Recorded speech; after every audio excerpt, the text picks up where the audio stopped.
All right. Welcome to the Bottom Line Live. Thank you all for being here. I'm just gonna hide anyone who's not a speaker. Here we go. That way you don't show up on the live. Okay, perfect. So tonight we're going to talk about what do you need for the end of the year. We've got 2.5 months left until it's the end of the year. I don't know how that happened already, but it did. Here we are. So we're going to talk about what do we need to do for your bookkeeping, for your tax prep. We're going to talk about tax planning. I know all of you know this already, but if you filed an extension on your personal taxes, it's actually due on the 17th. So if your CPA has been reaching out to you, or if you need to reach out to your CPA, make sure it gets filed. That's Monday. Normally it's the 15th. The 15th, I guess, falls on the weekend. Yep, it's Saturday. So you've got a couple extra days till Monday to do your last minute, sit in the closet and work out all of the things with your bank statements and your credit cards and your box of receipts. So you got a couple more days to finish that. And then we want to talk about what we're going to do so that you don't have to do that next year, because I know how painful it is for everyone. And let's not ever have to do that again.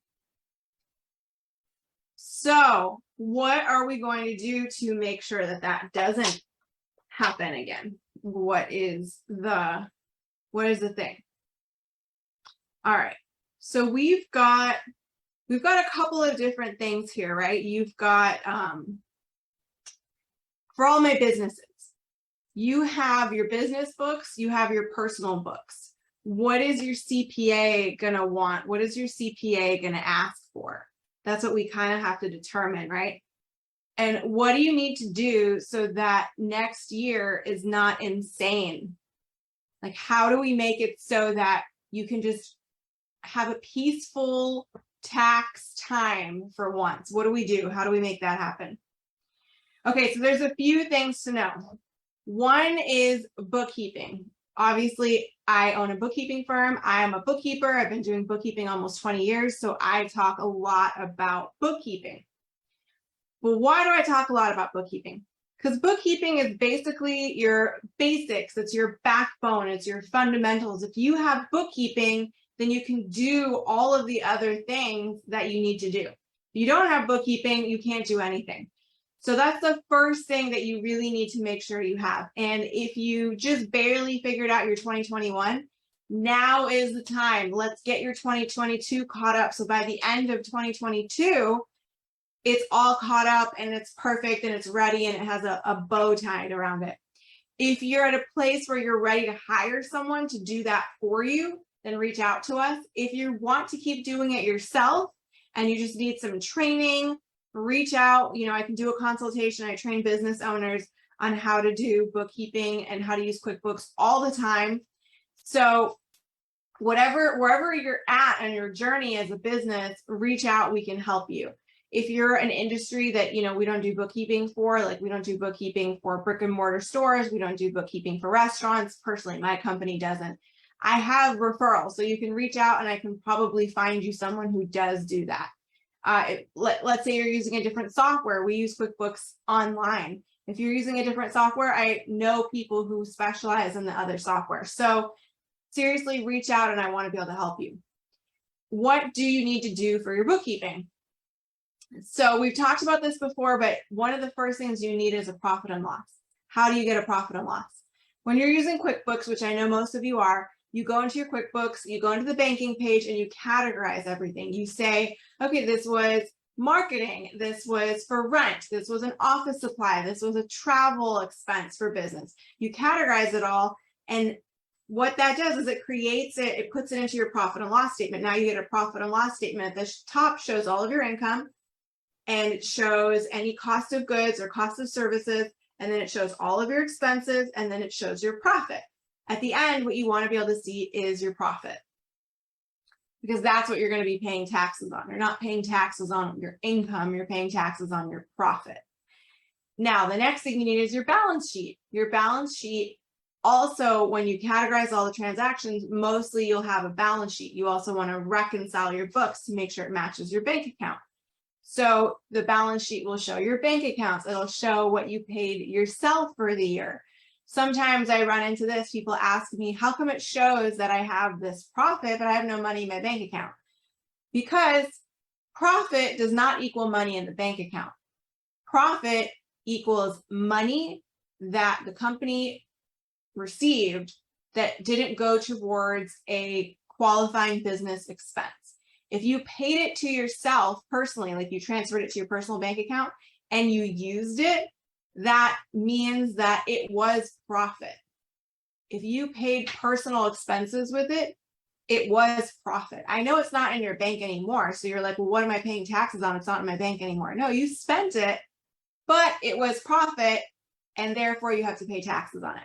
So you need to be able to see that number clearly so that your CPA, or if you're trying to do your taxes yourself, but I don't recommend that as a business, can enter in all the information they need so you can pay taxes.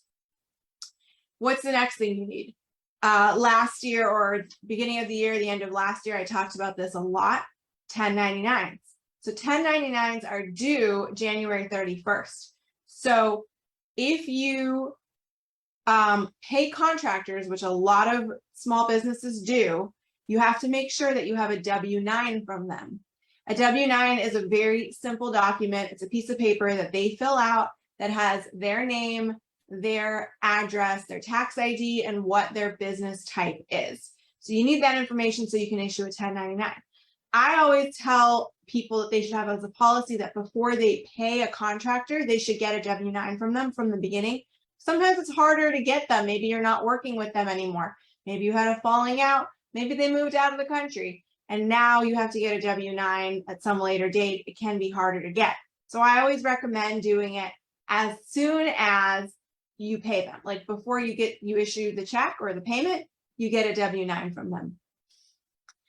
And then that way at the end of the year, you can issue the 1099s. It's real easy to do. If you need help, we can do it. There's a lot of software programs that will pretty much do it for you if you're using QuickBooks Online. There is stuff to know. It's not necessarily the most simple things. There's a lot of rules about 1099s, which I have gone over in the past and I will go over again this year. But mainly you need to keep track of how much you've paid each contractor. That is an end of the year thing. Okay, now let's say you were an S corporation. Maybe you elected to be an S corporation this year. Maybe you've been an S corporation for a while. You have to be paying yourself payroll as the business owner. So if you have not yet run a payroll for yourself as a business owner and you need to run a manual payroll for the end of the year, now is a good time to do it. If you want to wait, until December or January, so you know what your profit was before you run a payroll or your CPA runs a payroll, you can do that, but just realize that it gets busier. So if your CPA or bookkeeper is doing it for you, I'd recommend doing it now before the end of the year so that, everything is done on time, accurate, everything like that. You technically have until you file the taxes to show the payroll for 2022. But as soon as you run the payroll, you're going to owe the taxes.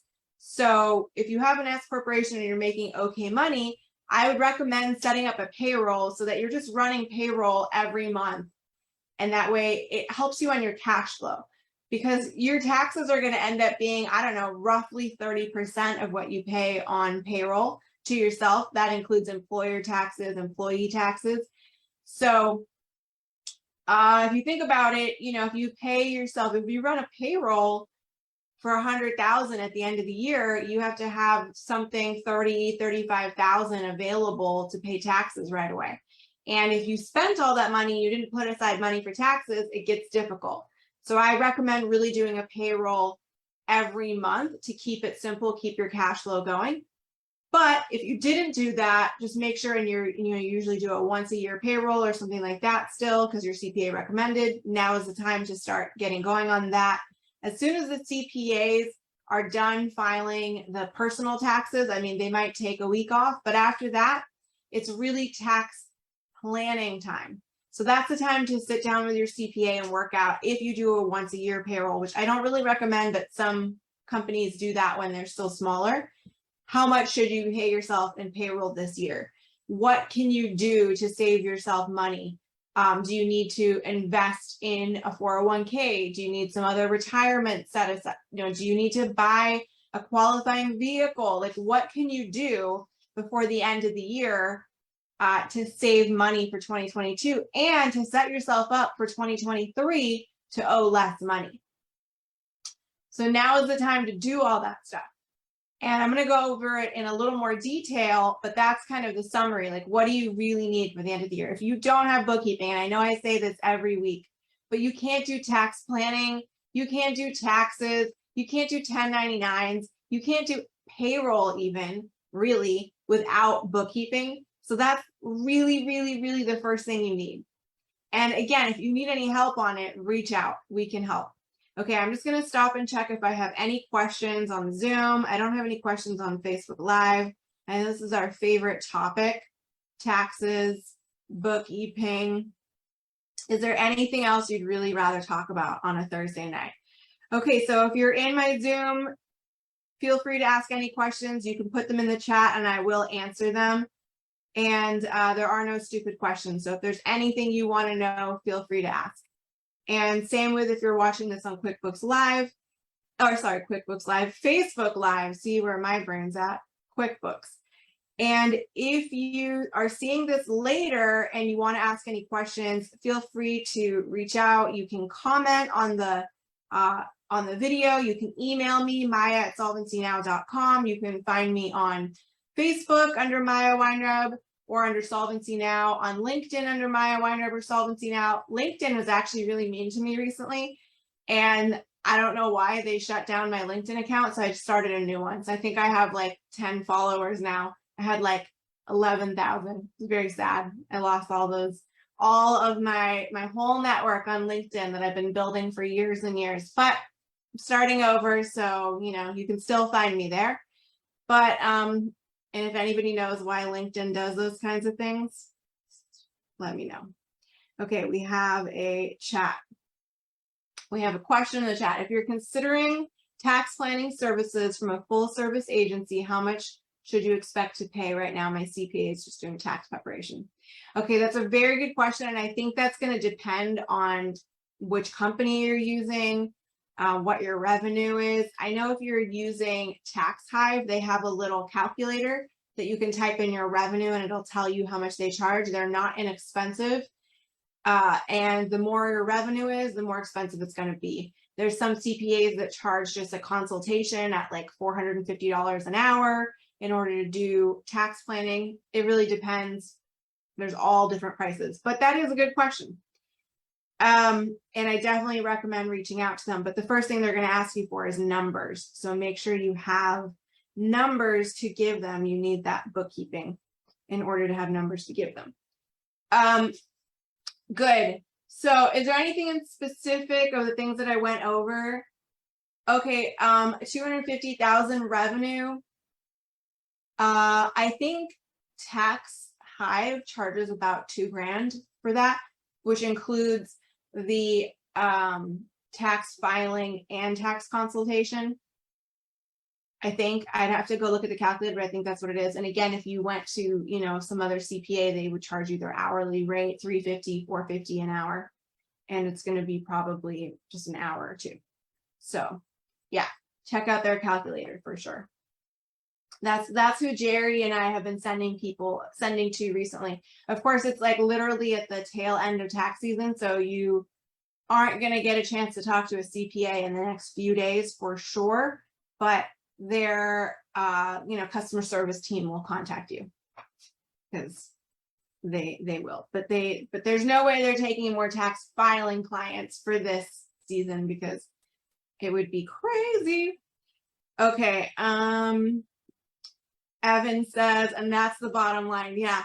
Evan comments that on every single thing I post now. My bottom line live. That's the bottom line. It is, Because at the, at the end of your profit and loss, you've got your bottom number, and that's the bottom line. I mean, there's nothing else to it. That's why we called this webinar the Bottom Line Live, because we're going to talk about the bottom line. Okay. So keep in mind that you're paying taxes on your profit. So if you notice that you have a lot of profit right now, which you need bookkeeping to know, and you want to figure out how to pay less taxes, you could figure out how to have less profit. And you could spend the money on qualifying business deductions. So not everything that you could purchase would qualify. You can't just go on a trip to Disney and call it a business expense, right? You can't just buy a bunch of assets necessarily. You can't buy a piece of property or something and call it a business expense, because it's going to go on your balance sheet. It's not going to lower profit by that whole amount, just split into years, or amortize, as the big words that CPAs like to use, which means you just split the amount of it into different years so that you take a little bit every year. But let's say you need some more computers. Computers aren't very expensive these days. Maybe they're $1,000 each. That lowers it. Let's say you want to hire some seasonal help. Maybe you want to hire your kids. I mean, they have to actually be working, but you can do all these things on a lower profit. You can use your profit in a way that helps your business. What can you invest in that will make you more money but show less profit this year? Or, Jerry and I have talked about this. There is a point where you are making money and there's not a lot of tactics and savings that you can use, because you're not making enough to do some of the crazy tax planning. And then you just pay more taxes. And the answer to owing money for taxes is make more money. So make sure you're doing your tax set-asides. If you're not setting aside money for taxes, you should definitely be doing that. I would put aside probably 10% of your income for taxes. And I'm not talking about 10% like profit, just 10% off the top. Put it into a savings account, put it into your sacred account. What's the worst that can happen? You can refund yourself at the end of the year and do something fun with it. But if you have that money set aside, then when you owe taxes, and if you get a tax bill for $30,000, you have that money there set aside. So, I mean, you want your rainy day fund anyways, but definitely you want to set aside money for taxes. Okay. Any other questions on Zoom? No. Okay. So let's talk about payroll. Dun, dun, dun. So I really want to reiterate this and make a strong suggestion that if you have an S corporation, you make sure that the business owners are on payroll. The IRS is actually more likely to audit you if you don't have a payroll and you're an S corporation. If you are a small business owner and you're not elected to be taxed as an S corporation, like let's say you're still an LLC or a sole prop, and you're making over $100,000 in revenue, you might want to consider electing to be taxed as an S corp for this year. Do a late filing election. It could end up saving you a lot of money. You'd want to check with your CPA in case there's some reason that you shouldn't do it. But for the most part, doing an S corp election saves you a lot of money on taxes. I've explained this a lot before. I was even explaining it today on a sales call. But basically, when you're self-employed, which is a sole prop or a single member LLC, you are paying self-employment taxes on all of your profit as well as income taxes. And when you have an S corporation, you're paying payroll taxes on a reasonable salary, and then you're paying income taxes on all of your profit, but you're not paying self-employment taxes on all of that profit. So you could save, I can't say how much, but a lot of money. So if you're looking at your revenue, guys, and you made over 100,000 in the last, or you're gonna make over 100,000 this year, and you're not yet elected to be taxed as an S corp, that's another thing where you should reach out to me. We should set it up right now. And if it's your first year as an S corp, you can get away with not running a payroll. It's not necessarily recommended, but the IRS understands. So you can elect to be taxed as an S Corp, and then we just set you up on payroll for next year. But I want to reiterate how important it is, because S corporations almost never get audited. It's not that they don't, and especially with this 87,000 new auditors the IRS hired, they are probably going to get audited more now than they have in previous years. But the number one thing that CPAs tell me of what to do to save yourself from getting an audit is to be on payroll as an S corporation. If you're making over $100,000 as a single member LLC, you are a big fish in that pond, because what's the average income that Americans make? Like, what is it, 35,000 in a year? So if you're making over 100,000, you're now very noticeable. But if you're making over 100,000 as an S corporation, you're no longer very noticeable. Now you're a small fish in a big pond. So you're much less likely to get audited unless you're not on payroll. So you want to set that up. And that's the main thing that I want to say. On top of that, whether you're a single member LLC, a sole prop, a C Corp, or an S Corp, you have to send out 1099s. If you don't file 1099s for people who are working for you as contractors, and obviously there's employees and there's contractors, and you need to be able to differentiate. And I have gone over it before, and I will do it again before the end of the year. But if they are an independent contractor and you don't file a 1099 for them, you could be liable for all their self-employment taxes if they don't report. So you don't want that as a small business owner. We want to not be liable for anything. So we want to do everything by the book so that that does not happen. I haven't seen the IRS enforce that probably ever, but they just hired 87,000 new auditors, so they might enforce it. I also haven't seen any of my clients ever get audited, and I have a lot of clients, but I've only had this business now. I've been doing bookkeeping 20 years, but I've had this business for 4 years, and some of the people who are my clients have been audited before. So people do get audited, and what we really try to do is help them not have liabilities so that and make it less likely to get audited. Save the most amount of money you can on taxes, and have the least amount of liability, have all your ducks in a row, have everything pretty with a bow tied around it so you don't get audited. But even if you did, you would be prepared and you'd be covered.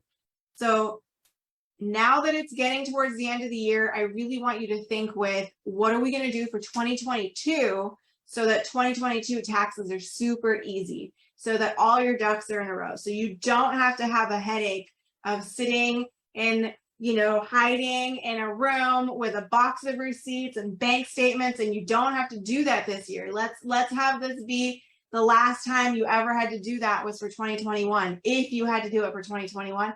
And I hope and pray that you didn't, because I know it sucks. So let's get the bookkeeping done now.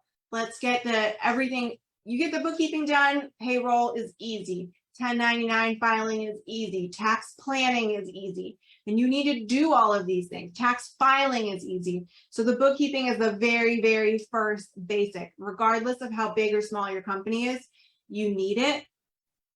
If you don't own a company, what do you need to do for the end of the year?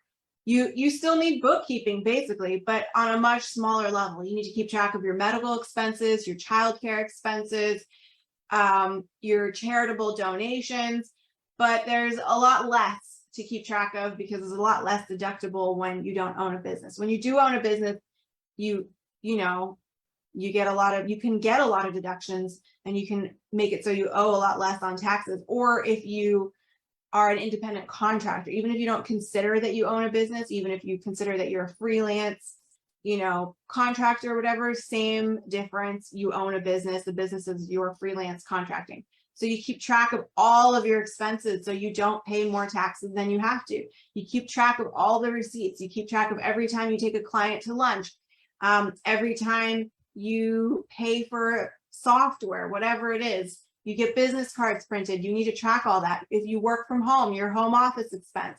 There's a lot of things to keep track of that you need for bookkeeping, regardless of whether you have a big company, whether you're making 100,000 or whether you're making 20,000.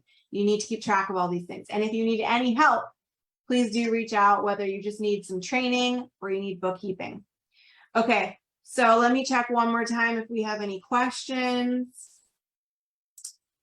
Okay, we have a question from Krista. For reasonable compensation, I've heard use a reasonable rate for that profession, and 60% should be payroll and no more than 40% should be distribution to yourself. Is that correct? Yes and no. It's kind of a rule of thumb, but it depends. For instance, I have a client who had a $2 million profit, and we're not going to pay him 60% of that as salary because that's no longer reasonable. We're not, what is 60%? Like 1.4 or something like that? We're not, I mean, I'm estimating, I hope my math is close, but we're not going to pay him $1 million salary. So we paid him a reasonable salary. It was $150,000. You know, reasonable for that profit could be even maybe $250,000, but $100,000, $150,000 is not an unreasonable compensation to be an executive in a company. And then the rest is still going to be profit because that makes sense.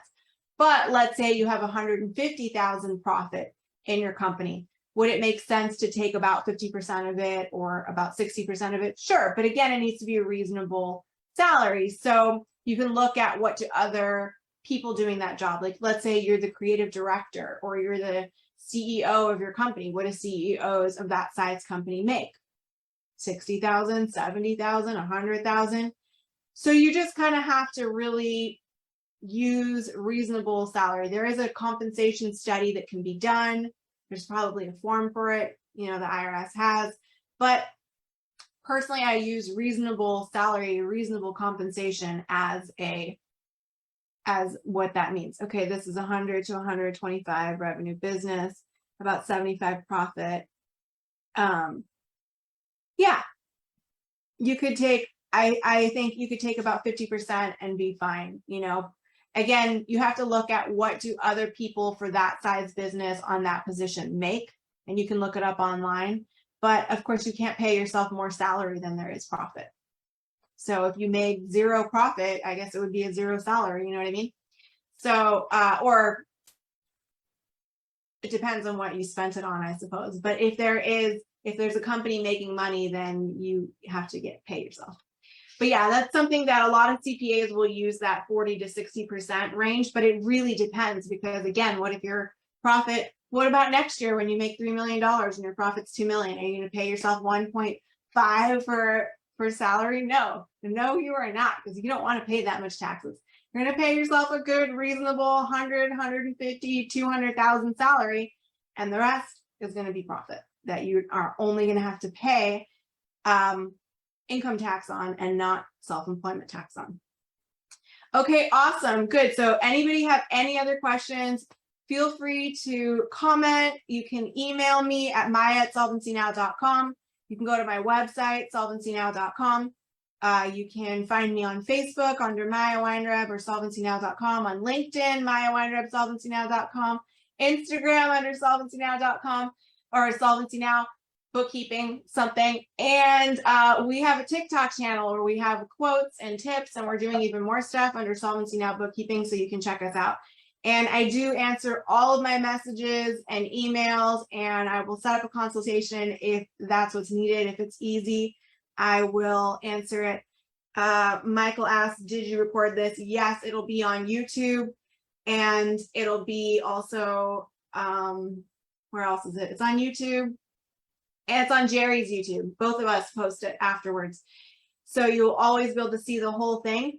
And I wish you all luck, and I hope that the rest of the year goes well. And I will see you next week, same time, Bottom Line Live, 7 p.m. Eastern on Thursday. And we'll get you through all of what you need to do for the end of the year. But stay with me, people. Let's get it done so we have no more headaches. So we have peace of mind on your taxes and bookkeeping. All right, I'll see you next time. Thank you very much. Bye-bye.